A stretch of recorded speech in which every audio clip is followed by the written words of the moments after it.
বিক্রি করতেছে প্রচুর দোকান।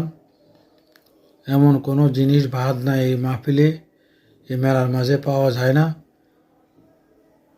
কুমিল্লা চান্দিনা থানা উজানি মাহফিল, উজানি মাদ্রাসার সামনে বিশাল এরিয়া নিয়ে বিভিন্ন দোকান।